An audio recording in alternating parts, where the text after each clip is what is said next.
হে everyone, অনিতার মনের করে নতুন একটি ব্লগে আপনাদের জানাই স্বাগত। আশা করি আপনারা সবাই ভালোই আছেন। তো আজকে ব্লগটা শুরু করছি সকাল 8:30 থেকে। তো আমি সকালে উঠে গেছি, তারপর দেখি না ছোটো ভাইও উঠে গেছে। তো পড়তে আসছিলো, তাদেরকে পড়িয়ে তো এবার ব্রেকফাস্টের জন্য একটু জোগাড় করছি। তো আলুকে ভালো করে ধুয়ে কেটে নুন হলুদ মাখিয়ে রেখে দিয়েছি, তাতে বেসন দিয়ে, এই বেসন কম তেলে ভাজবো, তাই বেসনের বড়া টাইপের করে আজকে মুড়ি আর বড়া দিয়ে ব্রেকফাস্ট কমপ্লিট করে তো আমি আমার বোন দুজনে বেরিয়ে পড়েছি। আজকে একটু পুজোর কেনাকাটা করতে যাব।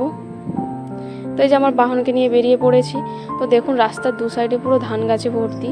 এখন ধান গাছগুলো ছোট, তো আর 1 মাস পর যখন ধান হয়ে যাবে, তো পাকারও সময় হয়ে যাবে, তখন দেখবেন এই জায়গাগুলো একটু অন্যরকম, পুরো সোনালি হয়ে গেছে চারিদিকটা।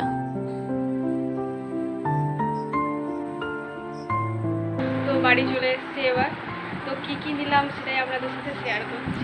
এই যে কানেরটা নিয়েছি আর এই গলার চোকারটা নিয়েছি। তো কেমন হয়েছে অবশ্যই আপনারা কমেন্টে জানাবেন।